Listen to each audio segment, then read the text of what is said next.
পরম শান্তি। এখন শুনবো আমরা গ্রেট G15 ইউনিভার্স। দেখো ছবিটা, দেখো G15 এর রচয়িতা হচ্ছে G14। এই G15 যে ইউনিভার্সের রচয়িতা, ওরা G14 ইউনিভার্সকে রচনা করে। মানে এদের বাবা হলো G15, ছেলে হচ্ছে G14। এই G15 2000 লেয়ার্স আছে। যেখানে G15 ইউনিভার্স ঘুরে বেড়াচ্ছে, সেখানে পরম লাইট, পরম তত্ত্ব আর তিন তত্ত্ব সব আলাদা আলাদা।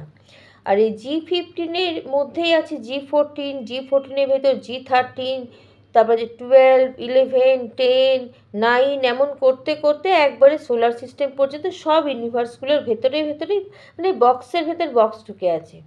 এদের সিকিউরিটির মধ্যে আছে 108 আত্মা, 16,000, 9 লাখ, 2 কোটি, 33 কোটি আত্মা। এরা এই সমস্ত প্রকৃতিরা এই পুরো G15 ইউনিভার্সকে দেখাশোনা করে। তারপরে আছে অনন্ত অনন্ত বিষ্ণুর লেয়ার, ব্রহ্মার লেয়ার। এদের পাওয়ার আছে, পরম লাইট আছে 1%, আর পরম তত্ত্ব আছে 100%। আর এই মহাশক্তিদের লেয়ারের পর যে বিষ্ণু লেয়ার, ব্রহ্মা লেয়ার, তারপরে 6টা লেয়ার, প্রত্যেকটা G1 থেকে G17 পর্যন্ত ইউনিভার্স সবগুলোতেই সমান।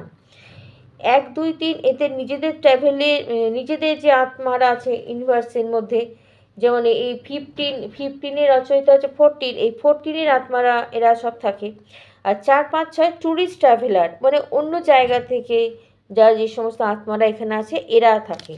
আর এদের বায়ুমণ্ডলে আছে 0.61 to 69% পরম লাইট, 61 to 69% পরম তত্ত্ব, আর 39% থেকে 31% হচ্ছে তিন তত্ত্ব। এই পুরো G1 থেকে G17 পর্যন্ত ইউনিভার্স আমাদের মাল্টিভার্সের ভেতরেই আছে, অনন্ত অনন্ত। পরম শান্তি।